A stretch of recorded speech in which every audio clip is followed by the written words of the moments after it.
Today's request is a fun one, coming from the LJN defender himself, Matt Ezero, who has the same burning question that I've always had. Where in the hell are the games based on Tarantino's movies? Come on, you know you want to play that Jackie Brown game. Well, it was Quentin Tarantino's first movie that did get a video game adaptation, 14 years after it came out, and is the subject of today's episode. Reservoir Dogs. So let's see if this little doggie's gonna bite or just bark.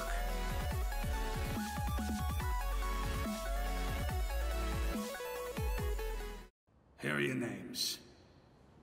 Mr. Brown, Mr. White, Mr. Blonde, Mr. Blue, Mr. Orange, and Mr. Pink. Why am I Mr. Pink? Because you're a faggot, all right? The plot of Reservoir Dogs pretty much follows the plot of the film. A group of criminals try to pull off a bank heist and it goes horribly wrong. Now, I'm not going to say any more because you really should watch the film. It's fantastic. What the game does different, however, it gives us better detail of what the characters were doing, like what happened to Mr. Blue, for example, and that's awesome as hell. Don't get me wrong, I really enjoy Tarantino's style of filmmaking, but it's really nice to have a broader idea of what happened in the story. Yeah, you. Get over here.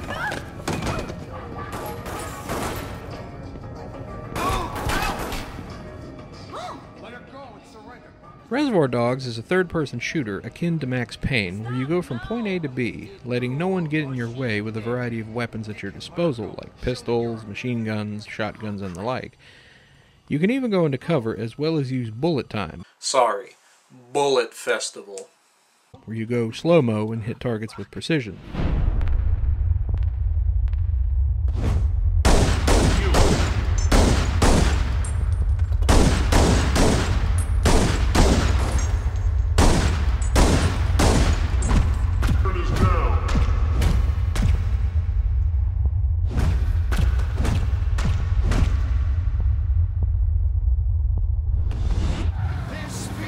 There are even a few driving stages where you have to reach the goal in a certain amount of time, like getting Mr. Orange to the hideout after he's been shot, all while avoiding cops, traffic, and other junk that tends to be in driving stages. Thankfully, you can shoot out tires as well as ram cars off the road as your defense. These sections are okay, but they really don't fit in very well with the rest of the game.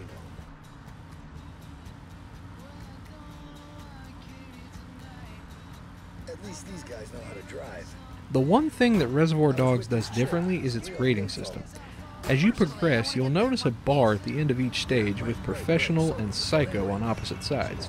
The way you play determines your rating.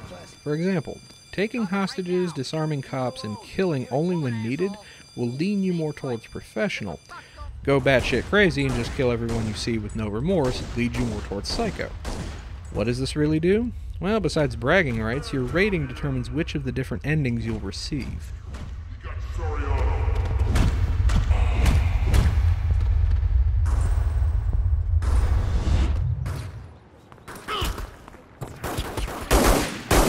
I need backup. Oh shit. So yeah, it's a Max Payne clone with some okay driving stages, but being able to play as these characters and see how they got back to the warehouse for that epic conclusion is just awesome.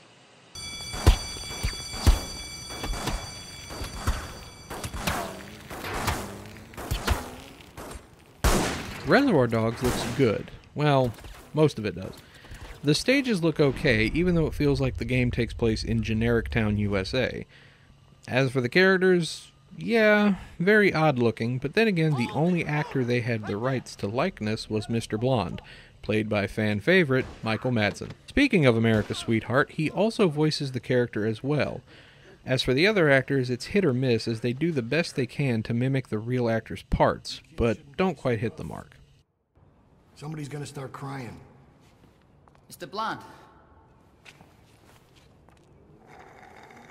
You better start talking, asshole. Because we got shit we need to talk about. We're already freaked out. We need you acting freaky like we need a fucking bag on our hip.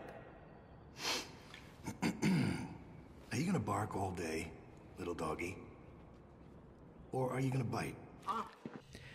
As for music, they actually included the soundtrack from the film, better known as K. Billy's Super Sounds of the 70s, which is a great touch. You're entering private property. Sorry, my finger slipped.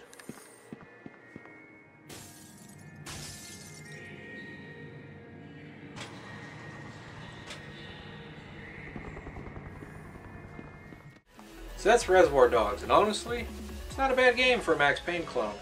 It has pretty good gameplay, and it fleshes out an already awesome story told by the film. Plus, it's cheap to pick up, making it totally collection worthy. Unless you live in Australia or New Zealand. Due to its graphic violence, it was refused classification in Australia, getting banned from being sold. And in New Zealand, it was deemed objectionable, meaning not only was it banned, but illegal to own or import it, meaning jail time. So, America, I guess? So there you have it, Mr. Ezero. Thank you for requesting this. It was fun to play. And with that, this is the Dolly Popka saying, if you want to play retro, try going green. I'll see you next time.